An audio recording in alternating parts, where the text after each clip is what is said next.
शक्ति और ज्ञान का समन्वय आवश्यक है। शक्ति ही सारी समृद्धियों का आधार है।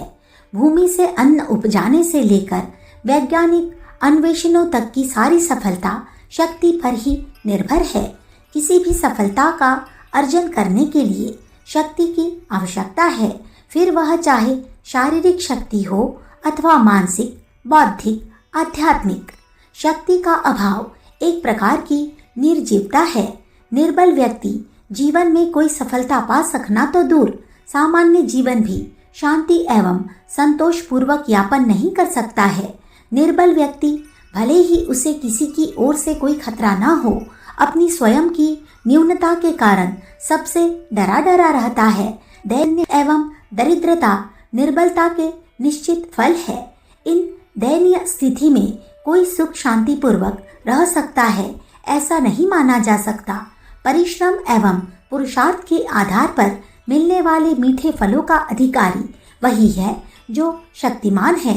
जहाँ एक और शक्तिमान व्यक्ति एक के बाद दूसरा कदम बढ़ाता जाता है, एक लक्ष्य के बाद दूसरा लक्ष्य प्राप्त करता जाता है, वहाँ निर्बल व्यक्ति दिन प्रतिदिन अपनी स्थिति से नीचे गिरता जाता है। शक्तिमान व्यक्ति जिन जिन समृद्धियों तथा परिणामों को अपने बल पर अर्जित कर विश्व में श्रेय एवं श्रेष्ठता के भोगी बनते हैं, उसको पाना तो दूर, निर्बल व्यक्ति उनकी कल्पना तक भी नहीं कर सकता। आपत्तियों का आगमन जहाँ शक्तिशाली व्यक्तियों के लिए चेतना एवं प्रयत्न की एक चुनौती होती है, वह हर्ष उल्लास एवं विजयश्री का एक अवसर होता है, वहाँ वही परिस्थिति निर्बल व्यक्ति के लिए भय, पलायन, पराजय, आंसू और करहा का कारण होती है।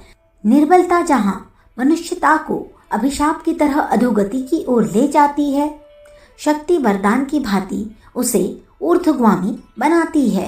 समृद्धि एवं सुख संतोष का आधार होने से शक्ति मनुष्य से लेकर कीट पतंग तक प्रत्येक प्राणी को स्पृहणीय है। शक्ति के प्रति अनुराग कोई आरोपित भावना नहीं है, वह स्वाभाविक है, जन्मजात है। किसी में शक्तिमान बनने की इच्छा जगानी नहीं पड़ती। चेतना पाते ही प्राणी शक्ति का सुख और निर्बलता के कष्टों को आप से आप अनुभव करने लगता है। मनुष्य ज्यों ज्यों विकास की ओर अग्रसर होता है, शक्ति के प्रति उसका अनुराग बढ़ता जाता है। वह आज जितना शक्तिशाली है, कल उससे अधिक बनना चाहता है। जिस प्रकार शक्ति के प्रति मनुष्य के अनुराग की इति नहीं है, उसी प्रकार शक्ति की भी सीमा नहीं है। 2 हाथ 2 पैरों वाला यह छोटा सा मानव कितना शक्तिशाली हो सकता है, इसके साक्षी उसके कर्तव्य है, जिनको देख सुनकर चकित रह जाना पड़ता है। जिस प्रकार शक्ति अपार है, उसी प्रकार मनुष्य की पात्रता भी, किंतु यह पात्रता यूं ही प्राप्त नहीं हो जाती। उसके लिए प्रयत्न एवं पुरुषार्थ करना पड़ता है, साधना एवं तपस्या करनी पड़ती है। कोई भी मनुष्य जो कि अपने त्याग, तपस्या तथा प्रयत्न द्वारा शक्ति का जिस मात्रा में मूल्य चुका सकता है, कितना ही निर्बल होने पर भी वह उसी अनुपात से शक्तिशाली बन सकता है। शक्ति स्पृहणीय है, अपनी अपनी बुद्धि एवं परिस्थिति के अनुसार उसे संग्रह करने का प्रयत्न भी करते हैं। कोई एक बड़ी सीमा तक हृष्ट पृष्ठ होकर शारीरिक शक्ति जमा करना चाहता है, कोई अथक अनुभव तथा चिंतन मनन द्वारा बौद्धिक शक्ति का संचय करना चाहता है। किन्हीं लोगों का प्रयत्न रहता है कि वे अधिक धन जमा करके अपनी शक्ति का सिक्का जमा सके। कुछ लोग पद और कुछ लोकप्रियता के द्वारा शक्तिमान बनने के लिए अभ्यास किया करते हैं।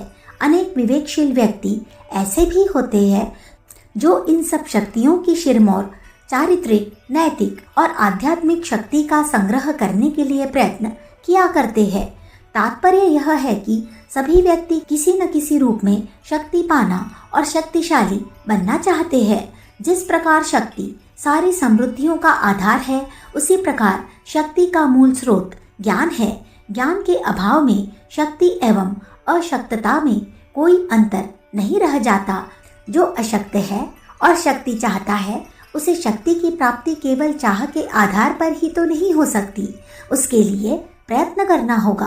प्रयत्न के लिए उसकी दिशा, उसका प्रकार और शक्ति का स्वरूप जानना बहुत आवश्यक है। जब तक मनुष्य को यह ज्ञान न होगा कि वह निर्बल है, उसकी निर्बलता का कारण क्या है, उनके निराकरण के क्या उपाय है, उनकी साधना की क्या दिशा है, उसे किस प्रकार की शक्ति श्रेयस्कर है और उसकी पात्रता तथा परिस्थितियां शक्ति के किस रूप में योग्य, अनुकूल अथवा अनुरूप है, तब तक वह किस प्रकार की शक्ति को लक्ष्य बनाकर उसे प्राप्त करने के लिए उद्योगवान हो सकता है। इस प्रकार अपनी निर्बलता को दूर करने और शक्ति संचय करने के लिए ज्ञान की नितांत आवश्यकता है। शक्ति निश्चय ही सुख शांति का कारण है, समृद्धि का हेतु है, किंतु कब? जब उसका सदुपयोग हो। निरुपयोगी शक्ति किसी प्रकार की समृद्धि का संपादन नहीं कर सकती। ठीक उसी प्रकार जिस प्रकार निष्कृषित धरती की उर्वरा शक्ति कोई उपज प्रदान नहीं कर सकती, सदुपयोग के अभाव में मनुष्य की सारी शक्तियां मूर्छित पड़ी रहती है। उसके आधार पर सुख संपत्ति पाने के लिए उनका उपयुक्त होना नितांत आवश्यक है। शक्ति का उपयोग करने के लिए ज्ञान की आवश्यकता है। ज्ञान के अभाव में शक्ति का उपयोग किसी प्रकार भी नहीं किया जा सकता। शरीर में शक्ति भरी है, सामने क्षेत्र और साधन उपस्थित है, किंतु जब तक उनके प्रयोग का ज्ञान न होगा, शक्ति का उपयोग किस प्रकार किया जा सकता है। इस प्रकार की वह शक्ति अशक्ति ही मानी जाएगी। उपयोग अथवा प्रयोग के अभाव में शक्ति का होना न होना एक बराबर है। शक्ति के समुचित प्रयोग का ज्ञान न रखने वाले बड़े बड़े शक्तिशाली बात की बात में असफल एवं अपदस्थ होते देखे जाते हैं।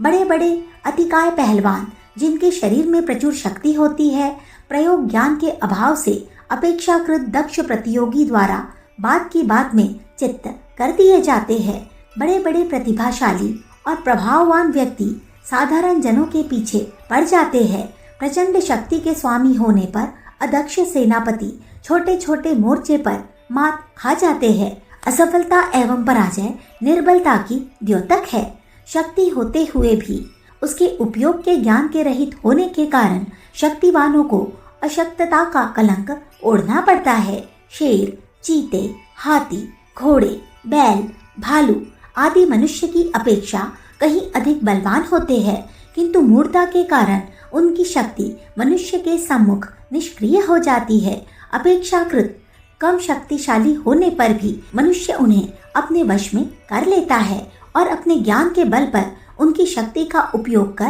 बड़े बड़े काम बना लेता है, जबकि अज्ञान के कारण वे जानवर अपनी शक्ति का कोई लाभ नहीं उठा पाते। ज्ञान न होने से एक छोटी सी आपत्ति अथवा आशंका आ जाने से यह प्राणी व्यग्र एवं भयभीत होकर धीरज खो देते और भागने की कोशिश करते हैं। आग, पानी, आंधी, तूफान के अवसर पर इन्हें चीखने और चिल्लाने के सिवाय कुछ नहीं सूझता। उनकी शक्ति ज्ञान के अभाव में उनके किसी काम नहीं आती। ज्ञान के अभाव में शक्ति का कोई अस्तित्व नहीं।